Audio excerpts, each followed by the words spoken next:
Hello student, विषय रसायण विज्ञान, प्रकरण नंबर 4 रासायणिक बंधन અને આણ્વીય રચના। તો સ્ટુડન્ટ્સ, આપણે ગયા વિડિયો લેક્ચરમાં VSEPR સિદ્ધાંત વિશે સમજ્યા।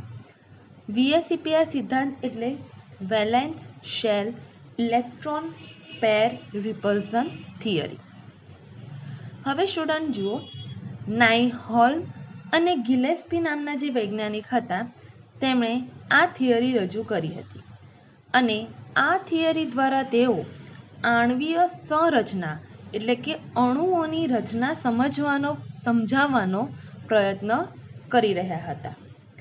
હવે સ્ટુડન્ટ, કોઈ પણ અણુ હોય તે અણુની આણ્વીય ભૌમિતિક રચના માટે જવાબદાર જે તે બહુપરમાણ્વીય અણુ છે તેમાં રહેલો કેન્દ્રીય પરમાણુની આસપાસ સંયોજકતા કોષમાં રહેલા ઇલેક્ટ્રોન જે યુગ્મો હોય છે કે એ ઇલેક્ટ્રોન યુગ્મ પછી અબંધકારક ઇલેક્ટ્રોન યુગ્મ હોય કે બંધકારક ઇલેક્ટ્રોન યુગ્મ હોય તેની અવકાશમાં થતી જે ગોઠવણી છે તે આ અણુઓની રચના માટે જવાબદાર બને છે। આ રીતે આ વૈજ્ઞાનિકોએ આણ્વીય સંરચના સમજાવવાનો પ્રયત્ન કર્યો હતો। હવે સ્ટુડન્ટ, આપણે બે પ્રકારના આકારો જોવાના છે। પહેલું, આપણે એવા અણુઓના આકાર વિશે સમજીશું કે જેની પાસે અબંધકારક ઇલેક્ટ્રોન યુગ્મ નથી। ત્યાર પછી આપણે એવા અણુઓના આકાર વિશે માહિતી મેળવીશું કે જેની પાસે અબંધકારક ઇલેક્ટ્રોન યુગ્મ હોય છે। તો જુઓ સ્ટુડન્ટ, સૌથી પહેલા અણુઓની ભૌમિતિક રચના અથવા તો આકારમાં જોવા મળતી વિવિધતાનો આધાર શેના ઉપર રહેલો છે તે લખી અણુના મધ્યસ્થ પરમાણુ પાસે અબંધકારક ઇલેક્ટ્રોન યુગ્મ ન હોય તેવા અણુઓના ભૌમિતિક આકારો જણાવો। એટલે પ્રશ્નમાં એવું પૂછ્યું છે કે કોઈ પણ અણુ હોય તેના જે આકાર છે એમાં આપણને વિવિધતા જોવા મળે છે, તો એ વિવિધતાનો આધાર શાના ઉપર રહેલો છે, તેમજ આપણે એવા અણુઓના ભૌમિતિક આકાર વિશે જાણવાનું છે કે જે અણુના મધ્યસ્થ પરમાણુ પાસે અબંધકારક ઇલેક્ટ્રોન યુગ્મ નથી। એટલે ઇલેક્ટ્રોન યુગ્મ હોય પણ જે બંધમાં ભાગ લેતા હોવા જોઈએ નહીં। હવે અહીંયા જુઓ, અણુઓની ભૌમિતિક રચના એટલે કે અણુઓના આકારમાં જોવા મળતી વિવિધતાનો આધાર અણુના પ્રકાર ઉપર, એટલે કયા પ્રકારનો અણુ છે। તો જુઓ, 2 પરમાણુ ભેગા થઈને, 3 પરમાણુ ભેગા થઈને, 4 પરમાણુ ભેગા થઈને જુદા જુદા પ્રકારના અણુઓ બને, બરાબર। 2 થી વધારે પ્રકારના પરમાણુઓ ભેગા થઈને અણુ બને, એટલે જેમ જેમ પરમાણુઓની સંખ્યા બદલાય તેમ અણુઓના પ્રકાર બદલાય। સંકરણ એટલે કે એમાં sp3 sp2 કયું સંકરણ થાય છે એના ઉપર આધાર રાખે છે। તેમાં રહેલા બંધકારક તેમજ અબંધકારક ઇલેક્ટ્રોન યુગ્મોની સંખ્યા ઉપર, એટલે જે તે અણુ છે એમાં બંધમાં જે સંયોજકતા કક્ષામાં ઇલેક્ટ્રોન યુગ્મ છે એમાંથી કેટલા ઇલેક્ટ્રોન યુગ્મ બંધમાં ભાગ લે છે એટલે કે બંધકારક છે અને કેટલા ઇલેક્ટ્રોન યુગ્મ અબંધકારક છે તેઓની સંખ્યા ઉપર આધાર રાખે છે, તથા તેઓ વચ્ચે ઉદ્ભવતા અપાકર્ષણની માત્રા ઉપર રહેલો છે। આપણે જે VSEPR સિદ્ધાંત ભણ્યા એમાં આપણે એક અભિધારણા ભણ્યા હતા કે અબંધકારક ઇલેક્ટ્રોન યુગ્મ હોય એમની વચ્ચે અપાકર્ષણની માત્રા વધારે હોય, અબંધકારક અને બંધકારકની વચ્ચે એના કરતાં ઓછી હોય, અને બંધકારક જે ઇલેક્ટ્રોન યુગ્મ હોય એમાં અપાકર્ષણની માત્રા સૌથી ઓછી હોય। એટલે જે તે અણુમાં જે અબંધકારક ઇલેક્ટ્રોન યુગ્મ અને બંધકારક ઇલેક્ટ્રોન યુગ્મ હોય તેમની વચ્ચે કેટલું અપાકર્ષણ ઉદ્ભવે છે તેની માત્રા ઉપર જે તે અણુનો આકાર રહેલો હોય છે। એટલે તમને પ્રશ્ન પૂછવામાં આવે કે અણુઓની ભૌતિક રચના જે છે એમાં વિવિધતાનો આધાર શું, તો કે એનો પ્રકાર, સંકરણ તેમાં રહેલા બંધકારક અને અબંધકારક ઇલેક્ટ્રોન યુગ્મોની સંખ્યા અને તેઓની વચ્ચે ઉદ્ભવતું અપાકર્ષણ. તો જુઓ સ્ટુડન્ટ્સ, હવે અહીંયા કોષ્ટક આપેલું છે. તે કોષ્ટકમાં આપણને અણુનું સંકરણ, તેનો પ્રકાર, તેમાં રહેલા ઇલેક્ટ્રોન યુગ્મોની સંખ્યા, બંધકારક ઇલેક્ટ્રોન યુગ્મોની સંખ્યા અને તે અણુનો જે પ્રકાર આપેલો છે તેની સાથે સંકળાયેલા ઉદાહરણ આપેલા છે. પહેલું જુઓ, આપણે AB2 પ્રકારનો અણુ જોઈએ. AB2 પ્રકારનો અણુ એટલે કે જેમાં મધ્યસ્થ પરમાણુ A છે અને તેની સાથે બીજા 2 B પરમાણુઓ જોડાયેલા છે. તો જ્યારે AB2 પ્રકારનો અણુઓ હોય ત્યારે સ્ટુડન્ટ્સ જુઓ, અહીંયા અબંધકારક ઇલેક્ટ્રોન યુગ્મ નથી. બંને બાજુ બંધકારક ઇલેક્ટ્રોન યુગ્મ છે. મધ્યસ્થ પરમાણુ વચ્ચે ગોઠવાયેલો છે. આજુબાજુ જે B પરમાણુઓ છે તે રેખીય રીતે ગોઠવાયેલા છે. એટલા માટે આ અણુનો આકાર રેખીય છે. અહીંયા AB2 પ્રકારના અણુમાં sp સંકરણ થાય છે. અહીંયા રેખીય પ્રકારનો અણુ છે, તેથી અહીંયા બંધ કોણ 180 ડિગ્રી છે. હવે AB2 પ્રકારના અણુઓમાં કયા પ્રકારના અણુઓ આવી શકે? તો AB2 પ્રકારનો જે અણુ છે એ 3 પરમાણુ ભેગા થઈને બનેલો છે. એવા ઉદાહરણ જોઈએ તો beryllium hydride, beryllium chloride, mercury chloride.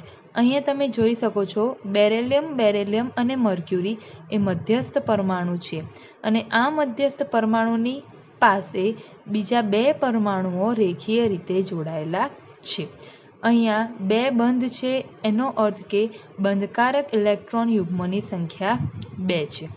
બીજો પ્રકાર અણુનો જોઈએ, AB3 પ્રકારનો અણુ.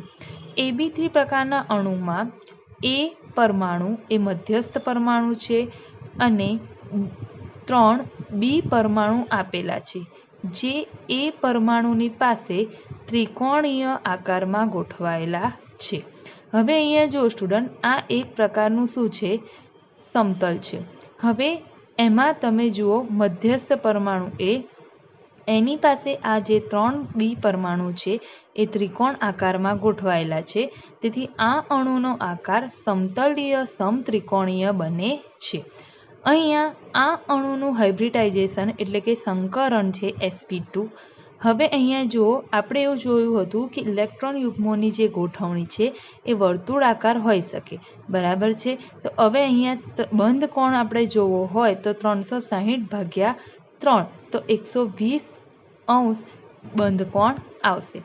AB3 પ્રકારના ઉદાહરણ જોઈએ તો BF3, BCl3 boron ટ્રાયક્લોરાઇડ, AlCl3 aluminium ટ્રાયક્લોરાઇડ. આ બધા પ્રકારના જે અણુઓ છે તે AB3 પ્રકારના છે અને આ બધા પ્રકારના અણુઓનો આકાર સમતલીય સમત્રિકોણીય હોય છે. અહીંયા તમે જુઓ, એક પણ અબંધકારક ઇલેક્ટ્રોન યુગ્મ નથી.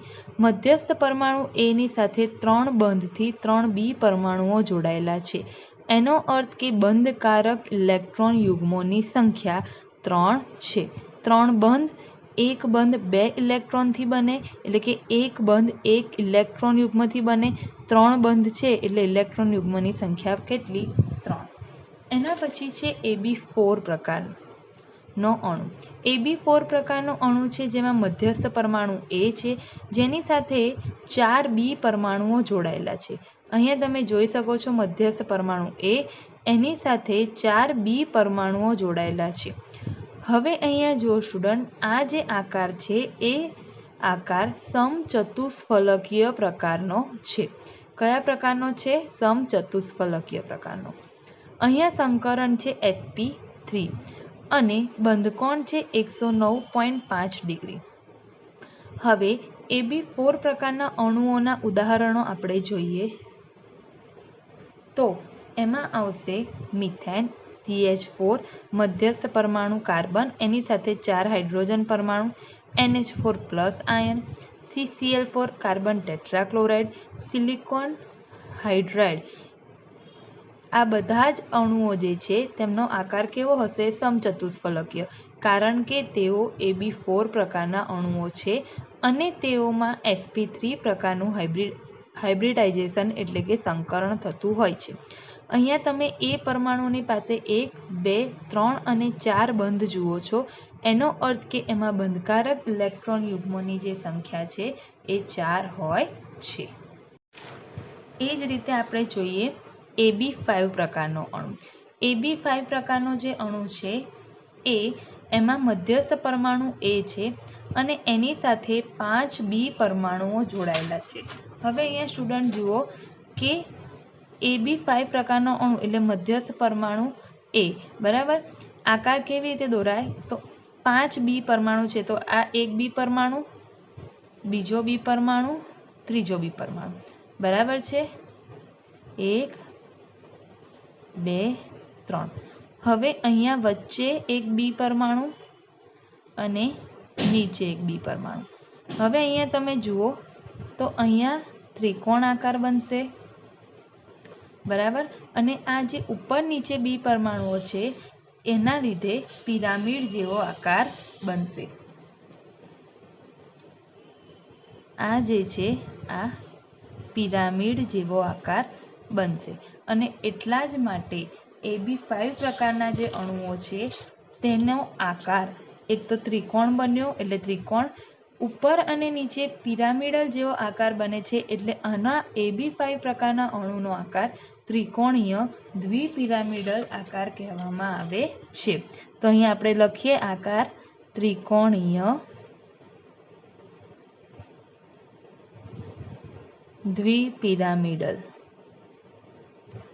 હવે અહીંયા જુઓ, હમણાં સુધીમાં સ્ટુડન્ટ્સ આપણે જોયું કે અહીંયા આપણે બંધકોણ જોતા હતા આગળ, તો આપણે એકમાં 180 પ્રકાર 180 ડિગ્રી, પછી જોયો 120 ડિગ્રી, પછી જોયો 109.5 ડિગ્રી।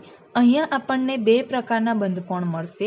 બે પ્રકારના બંધકોણ કયા તો કે BAB, અહીંયા 120 ડિગ્રીનો બંધકોણ અને બે B પરમાણુઓની વચ્ચે 90 ડિગ્રીનો બંધકોણ બનતો હોય છે। આ પ્રકારના જે અણુઓ છે તેમાં sp3d પ્રકારનું હાઇબ્રિડાઇઝેશન એટલે કે સંકરણ થતું હોય છે। AB5 પ્રકારના જે અણુઓ છે તેમના ઉદાહરણ આવશે ફોસ્ફરસ પેન્ટાક્લોરાઇડ, ફોસ્ફરસ પેન્ટાબ્રોમાઇડ, આર્સેનિક પેન્ટાક્લોરાઇડ। આ બધા અણુઓનો આકાર ત્રિકોણીય દ્વિપિરામિડલ હોય છે। મેં તમને બતાવ્યું કે એક B અને આ B, 3 B પરમાણુઓથી ત્રિકોણ બને છે। ઉપર અને નીચે જે B પરમાણુઓ અવકાશમાં ગોઠવણી થાય છે એના કારણે પિરામિડ જેવી રચના થાય છે। ઉપર અને નીચે બંને બાજુ પિરામિડ જેવી રચના થાય એટલે દ્વિપિરામિડલ, વચ્ચે ત્રિકોણ એટલે કે ત્રિકોણીય દ્વિપિરામિડલ જેવો અણુઓનો આકાર હોય છે। હવે જોઈએ સ્ટુડન્ટ AB6 પ્રકારનો અણુ। AB6 પ્રકારનો અણુ છે જેમાં મધ્યસ્થ પરમાણુ આપણો છે A, એની સાથે 6 B પરમાણુઓ જોડાયેલા છે। હવે એનો આકાર આપણને અષ્ટફલકીય આપ્યો છે। તમને અહીંયા ડાયરેક્ટ જોઈને ખબર નહીં પડે કે આનો આકાર અષ્ટફલકીય કેવી રીતે છે, કારણ કે આપણે 3D આકારમાં એને જોવું પડે। હવે અહીંયા જુઓ કે તમે જોવું તો આ એક ત્રિકોણ, એક ફલક, આ બીજો ત્રિકોણ સપાટી, બીજી ફલક, ત્રીજી ફલક, પાછળની સાઈડ ચોથી ફલક। સેમ જે વસ્તુ ઉપરની સાઈડ છે એવી જ નીચેની સાઈડ, પહેલી ફલક, બીજી ફલક, ત્રીજી ફલક અને ચોથી ફલક, કુલ 8 ફલકો બને છે અને એના કારણે તેનો આકાર અષ્ટફલકીય છે એવું કહેવામાં આવે છે। AB6 પ્રકારના જે અણુઓ છે સ્ટુડન્ટ્સ, એમાં તમે જુઓ તો કુલ 1, 2, 3, 4, 5 અને 6 બંધ છે। એનો અર્થ કે બંધકારક ઇલેક્ટ્રોન યુગ્મોની સંખ્યા કેટલી છે? 6। અહીંયા sp3d2 પ્રકારનો હાઇબ્રિડાઇઝેશન એટલે કે સંકરણ થતું હોય છે। અહીંયા દરેક B અને A પરમાણુઓની વચ્ચે 90° ખૂણો બને છે। કોઈ પણ તમે ખૂણો લો અહીંયા 90° જ બને છે। હવે આપણે AB6 પ્રકારના જે અણુઓ છે તેનું ઉદાહરણ લઈએ તો SF6, સલ્ફર હેક્સાફ્લોરાઇડ અને સિલેનિયમ હેક્સાફ્લોરાઇડ। અષ્ટફલકીય આકાર આપણે કેવી રીતે દોરીશું તો જુઓ સ્ટુડન્ટ, AB6 પ્રકારનો અણુ છે। પહેલાં આપણે મધ્યસ્થ પરમાણુ A લઈએ, એની પાસે તમે દોરો 4 B પરમાણુ। આપણે દોરીશું દ્વિપરમાણવીય રીતે, બરાબર. ભલે દેખાય 3Dમાં આપણે દેખવાનું હોય સમજવા માટે, પણ આપણે અહીંયા તો 3D આકાર દોરી શકતા નથી. તો કેવી રીતે દોરીશું? તો જુઓ, 4 બી પરમાણુ તમે દોર્યા, ત્યાર પછી આપણે એક ઉપર અને એક નીચે. હવે અહીંયા જુઓ, આ રીતે આપણે આ 4 બી પરમાણુઓને જોડી દઈશું. મધ્યસ્થ પરમાણુ પાસે જોડી જઈશું, બરાબર છે. એ જ રીતે આપણે અહીંયાથી આ 2 બી પરમાણુઓને જોડી દયા. અષ્ટફલકીય આકાર માટે સૌથી પહેલાં આપણે શું કરીશું? આ 1, 2 અને 3 બી પરમાણુઓ છે તેને આપણે જોડીએ, અને પછી 1, 2 અને 3 આ બી પરમાણુઓને જોડીએ. ઓકે, હવે ફલકો બનશે. આ 2 બી પરમાણુને જોડો, તો જુઓ આ એક ફલક, આ 2 પરમાણુને જોડો, બીજી ફલક, બરાબર. એ જ રીતે અહીંયા ત્રીજી ફલક, ચોથી ફલક. એનો અર્થ કે ઉપર આ 1, આ 2, 3, 4. સેમ એ જ રીતે સ્ટુડન્ટ પાછળની સાઈડ જે ઉપર અને નીચે 4 ફલક ઉપર, 4 ફલક નીચે, એટલે અષ્ટફલકીય પ્રકારનો આકાર તૈયાર થાય છે. ઓકે સ્ટુડન્ટ, તો આ રીતે તમે અષ્ટફલકીય આકાર દોરી શકો છો. તો સ્ટુડન્ટ્સ, આ આપણો કોષ્ટક થયો બંધકારક ઇલેક્ટ્રોન યુગ્મ જે છે એ બંધકારક ઇલેક્ટ્રોન યુગ્મની સંખ્યા હોય, એટલે કે જે તે અણુમાં અબંધકારક ઇલેક્ટ્રોન યુગ્મ ન હોય તેવા અણુઓના આકાર વિશે આપણે માહિતી મેળવી. તો જુઓ સ્ટુડન્ટ્સ, આપણે આગળ એક કોષ્ટક જોયા કે અણુ જે છે તેના મધ્યસ્થ પરમાણુની પાસે અબંધકારક ઇલેક્ટ્રોન યુગ્મ ન હોય તેવા અણુના આકાર સમજ્યા. હવે આપણે સ્ટુડન્ટ અણુના મધ્યસ્થ પરમાણુ પાસે એક અથવા તો વધારે અબંધકારક ઇલેક્ટ્રોન યુગ્મ હોય તો તેવા અણુઓના આકાર વિશે આપણે જાણવાનું છે. હવે સ્ટુડન્ટ, અહીંયા આપણે અબંધકારક ઇલેક્ટ્રોન યુગ્મ મધ્યસ્થ પરમાણુની પાસે એક અથવા તો બે હોય તેને આપણે અલગ અલગ રીતે સમજીએ. પહેલાં આપણે એવા અણુઓના આકાર વિશે માહિતી મેળવીએ કે જે અણુના મધ્યસ્થ પરમાણુ પાસે એક અબંધકારક ઇલેક્ટ્રોન યુગ્મ હોય. હવે અહીંયા જુઓ, એ એટલે મધ્યસ્થ પરમાણુ, બી એટલે બંધકારક ઇલેક્ટ્રોન યુગ્મની સંખ્યા, અને ઈ એટલે અબંધકારક ઇલેક્ટ્રોન યુગ્મની સંખ્યા. સૌથી પહેલાં આપણે શરૂઆત કરીએ AB2E પ્રકારનો અણુ. AB2E પ્રકારનો અણુ. હવે AB2E પ્રકારનો અણુ છે, એમાં મધ્યસ્થ પરમાણુ એ, એની પાસે આ રીતે બે બંધકારક ઇલેક્ટ્રોન યુગ્મ બી પરમાણુઓ અને ઉપર અબંધકારક ઇલેક્ટ્રોન યુગ્મ ગોઠવાયેલા છે, કારણ કે એક ઈ છે. હવે અહીંયા જુઓ, AB2E પ્રકારનો જે અણુ છે એમાં બે બંધ છે, એટલે બંધકારક ઇલેક્ટ્રોન યુગ્મની સંખ્યા 2, અબંધકારક ઇલેક્ટ્રોન યુગ્મની સંખ્યા 1, અને સમતલ છે અને એમાં ત્રિકોણીય રીતે ગોઠવાયેલું છે, એટલે આપણે AB2E પ્રકારનો જે અણુ છે તેનો આકાર ત્રિકોણીય સમતલ છે એવું કહી શકીએ છીએ. હવે એવા કયા અણુઓ છે કે જેમાં મધ્યસ્થ પરમાણુની પાસે બે બંધકારક ઇલેક્ટ્રોન યુગ્મ અને એક અબંધકારક ઇલેક્ટ્રોન યુગ્મ હોય છે? તો એવો અણુ છે ઓઝોન, O3. અહીંયા તમે જોઈ શકો છો ઓઝોન, જેમાં 3 ઓક્સિજન પરમાણુઓ છે, જેમાં એક ઓક્સિજન સાથે દ્વિબંધ સાથે અને બીજો ઓક્સિજન એ સંવર્ગ સહસંયોજક બંધથી જોડાયેલો હોય છે. પરંતુ આપણે VSEPR સિદ્ધાંતમાં જોયું હતું કે કોઈપણ દ્વિબંધ કે ત્રિબંધ હોય તેને આપણે VSEPR સિદ્ધાંત પ્રમાણે એકલ બંધ તરીકે સ્વીકારવાનો હોય છે. તેથી આપણે અહીંયા જે દ્વિબંધ છે તેને એકલ બંધ તરીકે સ્વીકારીશું. તો આ ઓઝોન જે અણુ છે તે AB2E પ્રકારનો અણુ થશે. સેમ વસ્તુ છે SO2, સલ્ફર, બરાબર. સલ્ફરની સાથે બે ઓક્સિજન પરમાણુ જોડાયેલા છે અને એક અબંધકારક ઇલેક્ટ્રોન યુગ્મ છે. હવે અહીંયા જો ઇલેક્ટ્રોન યુગ્મની ગોઠવણી જે છે એ ત્રિકોણીય સમતલ થયેલી છે, પણ આપણે ધ્યાનથી જોઈએ તો જે અણુ છે એ અણુનો આકાર તમને V જેવો, તેમજ વળેલા પ્રકારનો દેખાય છે. એટલે અહીંયા આપણે ઇલેક્ટ્રોન યુગ્મની ગોઠવણી કેવી રીતે થઈ છે એને ખાસ યાદ રાખવાની નથી, પણ અણુનો આકાર શું છે એ ધ્યાનમાં રાખવાનું છે. તો Ab2E પ્રકારના જે અણુ છે તેનો આકાર વળેલો હોય છે. બરાબર. બંધકોણ 120થી ઘટીને 119.5 ડિગ્રી થાય છે. હવે સ્ટુડન્ટ પ્રશ્ન શું થશે કે બંધકોણ જે છે એ 120થી ઘટીને 119.5 ડિગ્રી કેમ થયો? તો સ્ટુડન્ટ આપણે VSEPR સિદ્ધાંતમાં ભણ્યા કે અબંધકારક ઇલેક્ટ્રોન યુગ્મ મધ્યસ્થ પરમાણુની પાસે હોય તો તેના કારણે અપાકર્ષણ થાય છે. અહીંયા જે આ અબંધકારક ઇલેક્ટ્રોન યુગ્મ છે તે આ જે બંધકારક ઇલેક્ટ્રોન યુગ્મ છે તેની ઉપર શું કરે છે? અપાકર્ષણ. અપાકર્ષણને કારણે આ જે બંધ છે એ દૂર ધકેલાય છે. અહીંયાથી આ બંધ દૂર ધકેલાય છે. આ બંધ દૂર ધકેલાય એટલે કે જે હોવું જોઈએ એના કરતાં આ બે બંધ થોડા શું થાય છે? નજીક આવે છે. બંધકારક ઇલેક્ટ્રોન યુગ્મ વચ્ચે પણ અપાકર્ષણ થાય, પણ એટલું થતું નથી.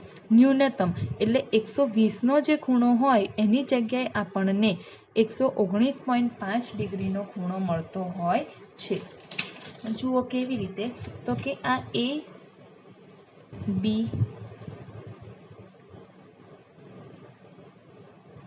અહીંયા શું થશે કે 120 ડિગ્રીનો ખૂણો હોવો જોઈએ. બરાબર. પણ આ અબંધકારક ઇલેક્ટ્રોન યુગ્મ અને બંધકારક ઇલેક્ટ્રોન યુગ્મની વચ્ચે અપાકર્ષણ થશે. એટલે આ જે છે એ આનાથી શું થશે? દૂર ધકેલાશે. એટલે કંઈ ખાસ ફરક થશે નહીં, પણ 120ની જગ્યાએ સહેજ ખૂણો ખસી અને 119.5 ડિગ્રીનો થશે. અપાકર્ષણને કારણે તમારું જે બંધકોણ છે એમાં શું થશે? ઘટાડો થશે. આપણે એની આગળ જે અણુઓ શીખ્યા તેની અંદર અણુઓમાં ઘટાડો થતો નહોતો, કારણ કે તેમાં અબંધકારક ઇલેક્ટ્રોન યુગ્મ હતા નહીં. ઓકે. હવે અહીંયા જુઓ, એના પછીનો પ્રકાર છે Ab3E પ્રકારનો અણુ. Ab3E પ્રકારનો જે સ્ટુડન્ટ અણુ છે એમાં કેન્દ્રીય પરમાણુ જે છે એ કેન્દ્રીય પરમાણુ Aની ફરતે 3 B પરમાણુઓ આવેલા છે. બરાબર. અને આ જે 3 B પરમાણુઓ આવેલા છે અને એની ઉપર એક અબંધકારક ઇલેક્ટ્રોન યુગ્મ ગોઠવાયેલું હોય છે. હવે અહીંયા તમે જુઓ 3 બંધ છે એટલે બંધકારક ઇલેક્ટ્રોન યુગ્મની સંખ્યા 3. એક અબંધકારક ઇલેક્ટ્રોન યુગ્મ છે એટલે અહીંયા 1. હવે ઇલેક્ટ્રોન યુગ્મની ગોઠવણી એ સમચતુષ્ફલકીય થયેલી છે, પરંતુ આપણે ધ્યાનમાં શું રાખવાનો છે? જે તે અણુનો આકાર.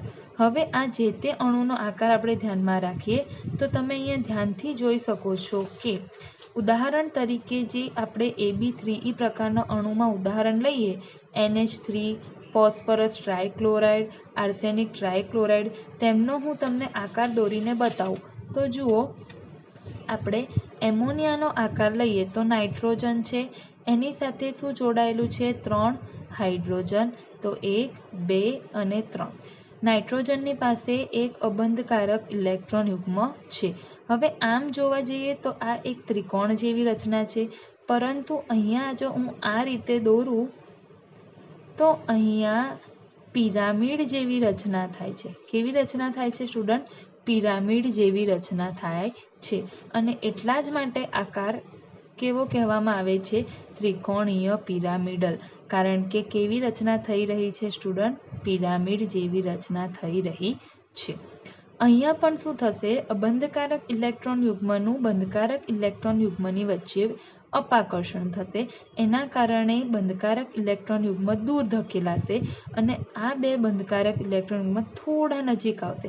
એટલે જે ખૂણો 109.5 ડિગ્રીનો હોવો જોઈએ એની જગ્યાએ ઓછો થઈને 107 ડિગ્રીનો આપણને મળે છે. બરાબર. એના પછી છે Ab4E પ્રકારનો અણુ.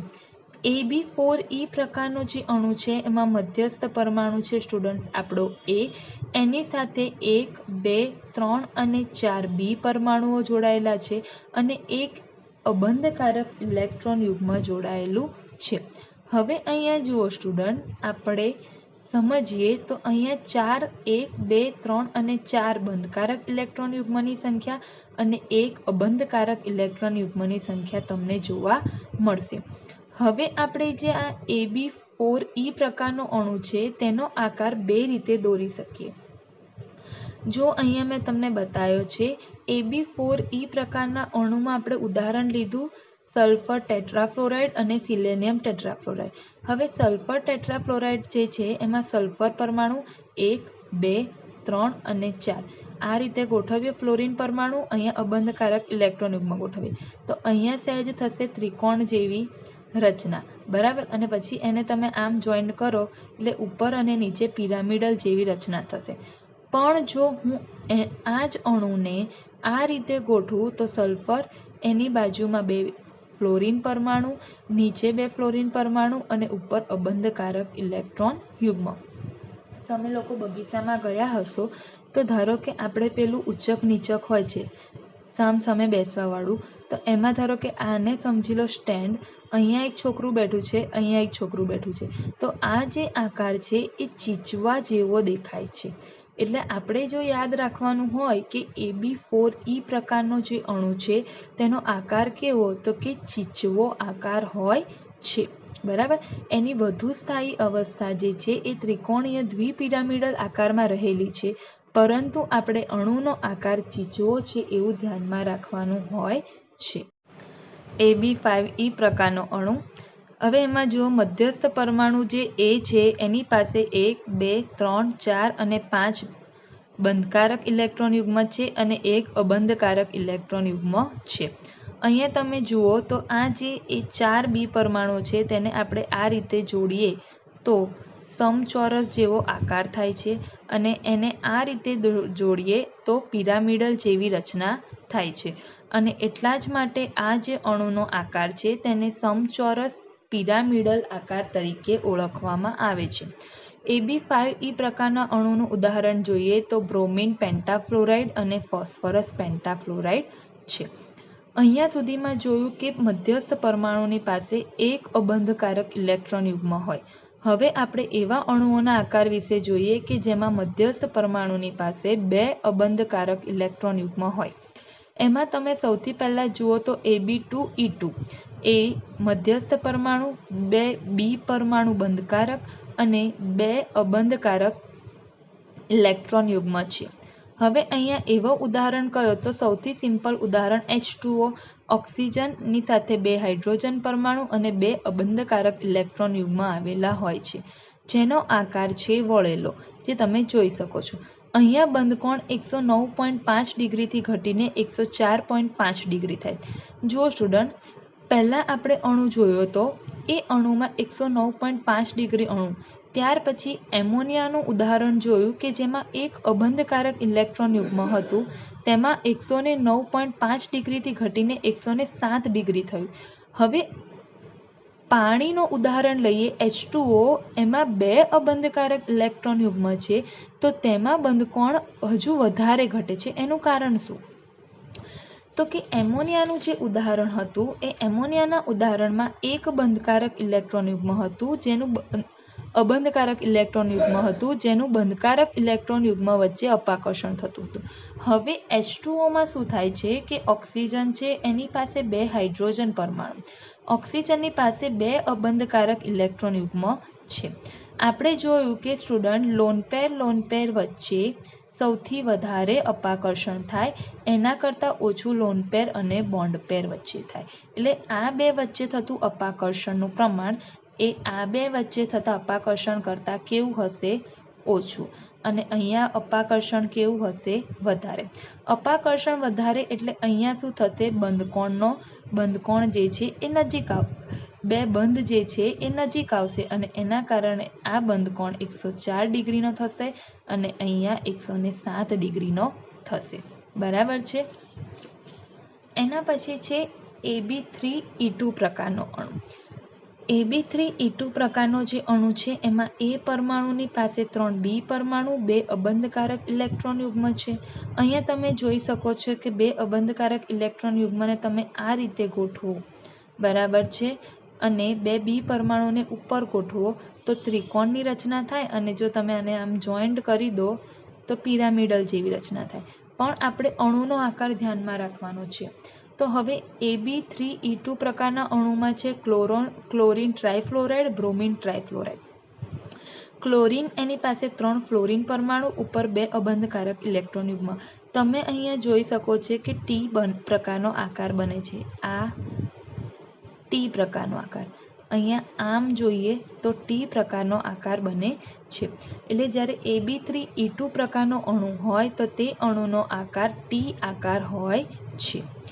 હવે છે Ab4E2 પ્રકારનો અણુ. Ab4E2 પ્રકારનો અણુ એમાં A મધ્યસ્થ પરમાણુ, જેની પાસે 1, 2, 3 અને 4 B પરમાણુઓ છે, જે બંધકારક ઇલેક્ટ્રોન યુગ્મની સંખ્યા ધરાવે છે. 2 અબંધકારક ઇલેક્ટ્રોન યુગ્મ છે. અહીંયા કુલ આપણે જોવા જઈએ તો તમે જોઈ શકો છો કે અષ્ટફલકીય જેવી રચના થાય છે. આપણે Ab4E2 પ્રકારના અણુમાં ઉદાહરણ લઈએ તો ઝેનોન ટેટ્રાફ્લોરાઇડ. ઝેનોનની પાસે 4 ફ્લોરીન પરમાણુ ઉપર અને નીચે અબંધકારક ઇલેક્ટ્રોન યુગ્મ ગોઠવાય છે. અહીંયા શું થશે કે 4 ફ્લોરીન પરમાણુ છે એક સમતલમાં ગોઠવાઈ ગયા છે. સમતલ છે અને એમાં ચોરસમાં ગોઠવાયું એટલે આનો આકાર સમતલીય ચોરસ કહેવામાં આવે છે. ઇલેક્ટ્રોન યુગ્મની ગોઠવણી ભલે અષ્ટફલકીય રીતે થયેલી છે, પરંતુ જો આપણે અણુનો આકાર ધ્યાનમાં રાખવાનો હોય તો તે છે સમતલીય ચોરસ.